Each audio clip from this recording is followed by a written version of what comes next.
Picture this: a dim room, a bowl of vinegar, and a woman scraping poisonous white crust off corroded metal, then patting it onto her face like a luxury cream. Medieval beauty wasn't delicate. It was part medicine, part gamble, and fully unbothered by the consequences. Beauty in the medieval world wasn't optional. It was a form of survival. Your complexion wasn't just about attraction, it was a diagnosis, a moral verdict, and a class signal all at once. In a culture where medicine, superstition, and vanity blurred together, people chased the ideal face with ingredients that ranged from lovely to lethal. And when you live in a world shaped by instability, disease, and constant judgment, you cling to whatever gives you control, even if it's poison. Let's get into it. When beauty, medicine, and chaos were the same thing. Medieval beauty wasn't delicate. It wasn't soft focused tapestries and maidens brushing their hair under willow trees, my favorite type of tree. It was chemistry before chemistry existed. It was medicine dressed up as glamour. It was risk, calculated, repeated, socially rewarded. A woman in the 13th or 14th century didn't just wake up and decide to do skincare. She lived in a world where her complexion was a diagnosis, a resume, a moral verdict, a class marker, and a prayer for stability. Your skin wasn't simply your skin. It was proof that your inner humors were balanced, that your household was orderly, that you belonged to a world not sinking into chaos. And that pressure created something strange and fascinating. A beauty culture that mixed rose water with lead shavings, scented balms with mercury, and softening ointments made from animal parts that absolutely smelled like they came from the wrong end of the barnyard. But it worked. Socially, medically, symbolically, because beauty was survival, and the people crafting these recipes weren't foolish or naive. They were following the logic of their time, experimenting with what they had, and writing down what seemed effective, even when it absolutely shouldn't have been. Medieval beauty wasn't an aesthetic, it was a system held together by women who copied recipes into household books, healers who blended medicine with vanity, and a cultural belief that the face reflected the soul, literally. So if it feels unhinged, that's because the world that produced it was. And yet, in that chaos, women carved out space for expertise, ritual, and self-fashioning in ways we don't give them enough credit for. And once you understand that world, the recipes stop feeling random and start feeling inevitable. The world that made medieval beauty obsessive. Let's start with the basics. Medieval beauty ideals were obsessed with complexion, not for vanity, but for class. Pale, even skin meant you weren't laboring outdoors. A smooth face meant your humors were in harmony. In medieval medicine, complexion didn't just signal beauty, it signaled humoral balance. You looked healthy because you were healthy, according to the science of the time. Art historians studying manuscripts from the 12th to the 15th centuries note that cosmetics appear right alongside therapeutic remedies. Not because scribes were confused, but because appearance literally counted as a form of health. And nowhere does this fusion of beauty and medicine show up more clearly than in the sprawling, messy, wildly influential text cluster known as the Trotula. Historian Monica H. Green explains that the Trotula isn't one tidy book. It's 3 separate works written at different times by different hands, later bundled together and copied across Europe. These works cover women's diseases, childbirth and gynecology, and a section often called De Ornatu Mulierum on women's cosmetics. So yes, medieval beauty manuals existed. They traveled, they were recopied and annotated, and they were used.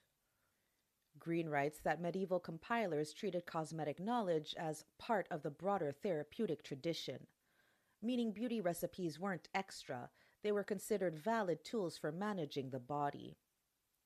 Household books, the medieval Pinterest boards, contained cosmetic formulas nestled among cooking instructions, dyeing tips, and home remedies. Women copied them, tweaked them, added notes, and passed them on. These weren't passive consumers of beauty culture. They were active participants, remixing knowledge long before the word tutorial existed. And now that the world is set and the manuals are open, let's talk about the substances medieval women were actually smearing onto their skin. The recipes: gorgeous, dangerous, and bizarre. This is where the chaos begins. But before we talk about poison, let's talk about the surprisingly reasonable ingredients. A major scientific analysis of the De Ornatum Mulierum formulations found rosewater, almond oil, beeswax, mastic and frankincense, marshmallow root, rice flour, egg whites, animal fats such as deer, goat, hen, and pork. These ingredients served as moisturizers, perfumes, emulsifiers, and exfoliants.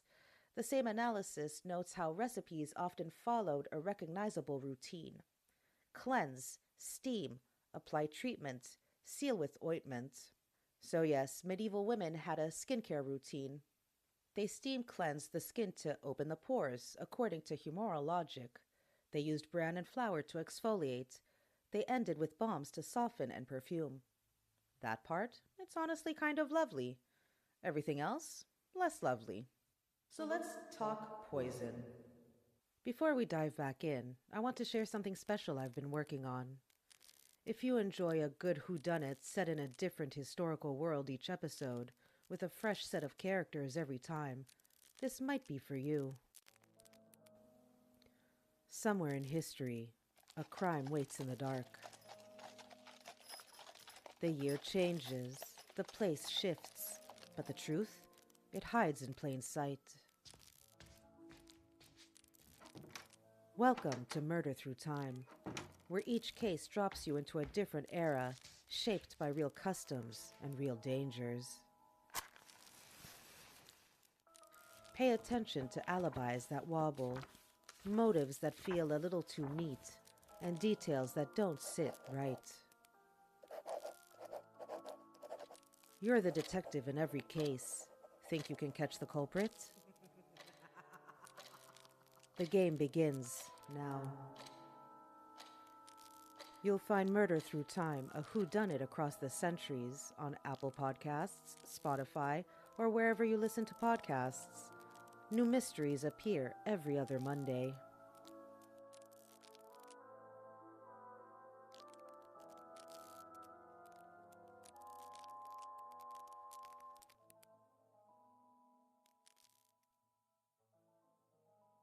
White lead appears repeatedly in the cosmetic texts. It was used because it created a perfect pale finish, adhered smoothly, blurred texture, mimicked high-status complexions. A medical analysis of recipes in the Trotula, associated text, notes white lead is mixed into balms, waters, and face masks. And the production process, historically documented, is horrifying. Lead strips sit in vinegar for days. Fumes cause a white crust to bloom. That crust is scraped, dried, and pulverized. Congratulations! Now you have a luxury face powder that will absolutely poison you. And here's the part that makes me scream into the void. Scholars point out medieval physicians knew white lead was harmful.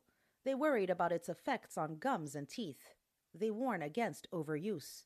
And yet, it stayed fashionable.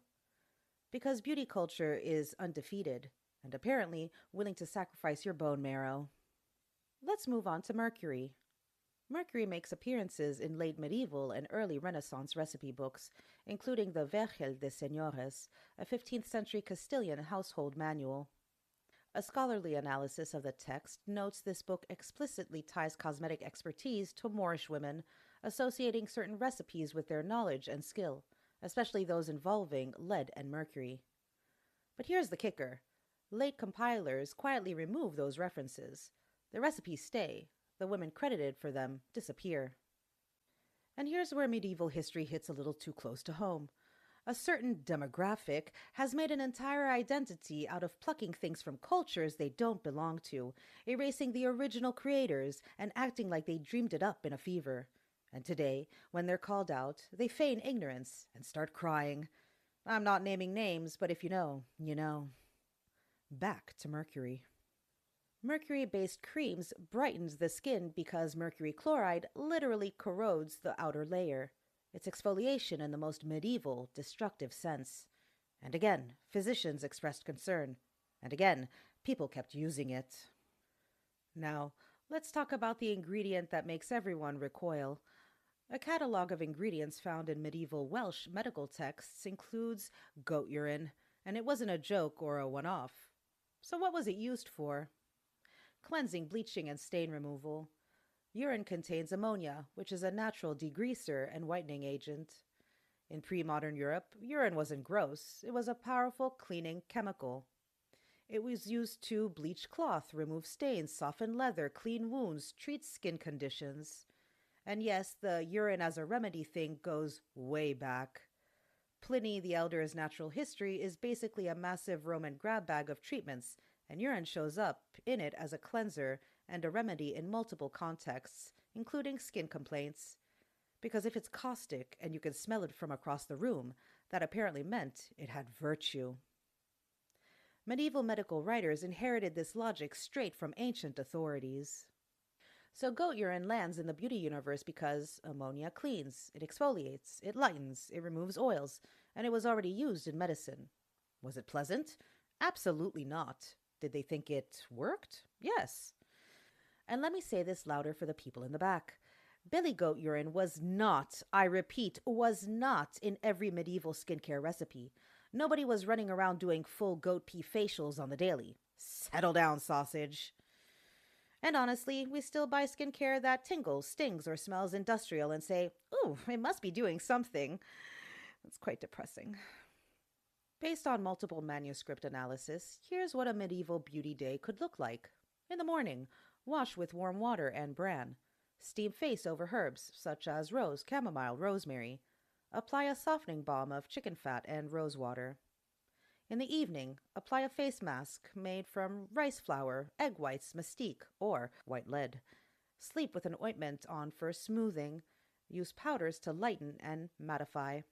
Some guides advise avoiding sun, heat, stress, and certain foods.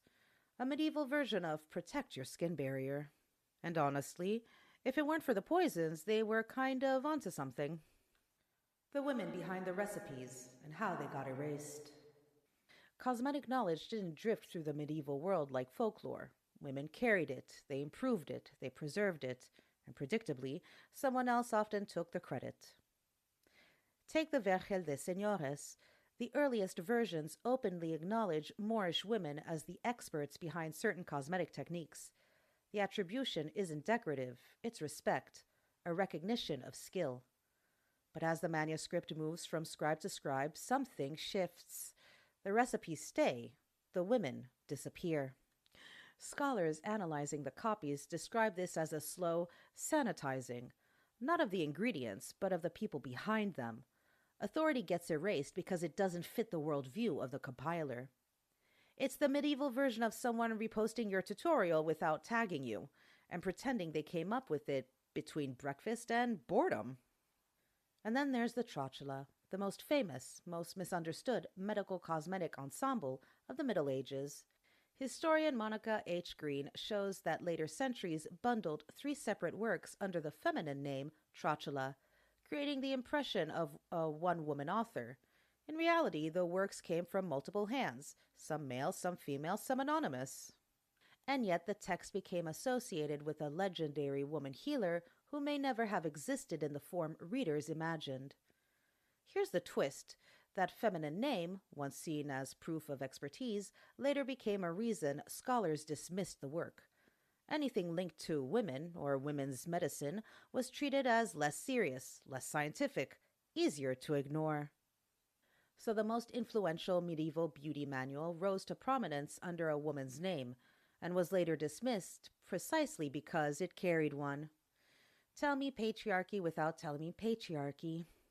For medieval women, beauty wasn't self-expression, it was strategy. A good complexion signaled stability, virtue, health, proper household management, appropriate femininity. In a world that constantly scrutinized women's bodies, appearance became a form of self-defense. If a recipe promised smoother, paler, well-ordered skin, even if it involved dangerous ingredients, You weighed the risks against the very real social consequences of looking wrong. So when the text said apply the whitening ointment nightly, you did it. Not because you were vain, because you lived in a system where appearance was currency. Here's the truth at the center of all of this. Medieval beauty wasn't madness. It was a response to a world where survival felt unstable. Medicine was trial and error, and appearance carried moral weight. When life is unpredictable, people cling to whatever creates order, even if that order comes in the form of lead paste, mercury bombs, or remedies scraped from barnyard logic. Beauty became a structure, a shield, a way to signal that you were healthy, disciplined, desirable, and safely within the boundaries of what society expected. So yes, they used poison. They boiled metals. They slathered on substances no one today would voluntarily put near their skin. But for them, beauty wasn't entertainment or indulgence. It was identity, reputation, possibility, power in a world that offered women very little of it.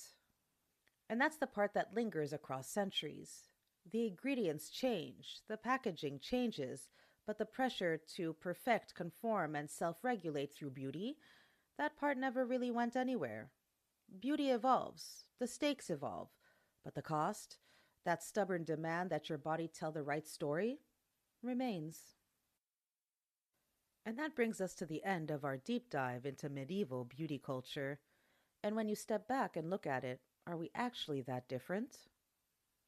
If you enjoyed this episode, if you learned something, if you gasped at the lead, or if the Billy Goat situation is now permanently living rent-free in your brain, do me a favor and share it. Send it to your friends, your coworkers, your group chat. Honestly, send it to your enemies too. And if you want to help the show grow, head on over to Apple Podcasts or Spotify to rate and review the show. It really does help more people find the podcast and become part of the Beauty Unlocked family. Until next time, my love buckets, be safe out there, take care of yourselves and of each other, and remember to stay curious, always. You'll hear from me again next week. Bye!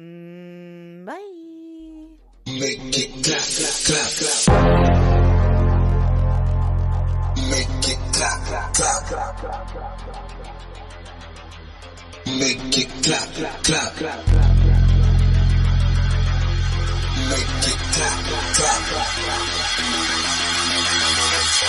Make it clap, clap.